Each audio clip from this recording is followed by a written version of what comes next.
Purcell, Spirituality Director for the Spirituality Program for the Notre Dame Alumni Association. Angie, I want to welcome you here first of all, and I also want to talk about this website, FaithND, which I've heard an awful lot about. What can you tell us about that? Yeah, thanks. Yeah, FaithND was launched by the Notre Dame Alumni Association in 2012 as our way of engaging our alumni, parents, and friends throughout the world through some great online resources for spirituality and faith. So what are some of the major components of this website? Can you share those with us? Sure, yeah.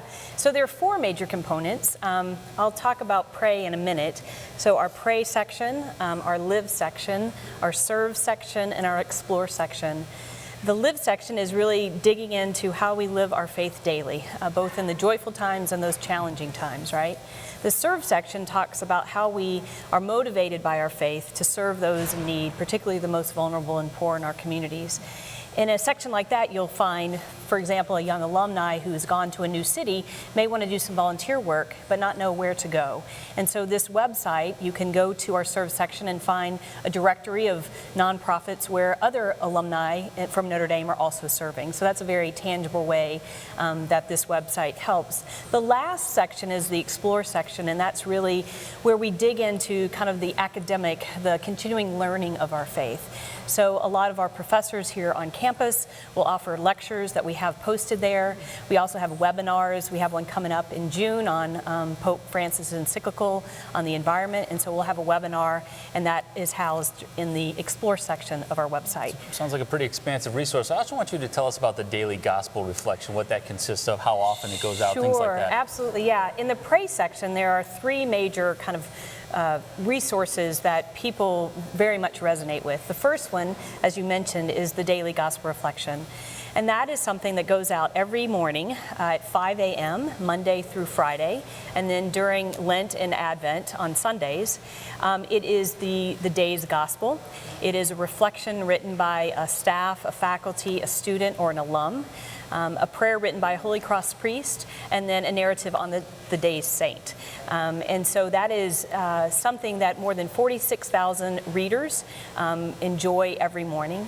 And you don't have to be a Notre Dame grad, you don't even have to be Catholic to receive it. And it's something that has been very well received among our alumni, parents, and friends. That's a wide span, 46,000 people. Why do you think so many people find this to be so valuable? You know, I get emails weekly thanking us for this service, this resource. I think there's a couple of things. One, it comes in at 5 a.m. and it begins everyone's day in prayer. We are all very busy people. We don't have a lot of downtime to be quiet and reflective, and this sets the tone for the day. That's what I hear over and over. It's, for some people, the only time they have of quiet contemplation in their day, and so that's an important piece to it. I also think it very much connects those who are not on our campus and don't have the blessings of this very spiritual and Catholic environment to stay connected to the university every day. People will read from former faculty members that they had, classmates that they've had. Some parents email me and go, "Oh my gosh, my daughter wrote today. I didn't know that she was going to write." So it really is a wonderful personal way to stay connected to the university. Sounds very neat. Angie, I want to thank you so much for joining us here and talking about FaithND. Thank you for your time. Yeah, thank you. And we're going to take a quick break. We will be right back after this.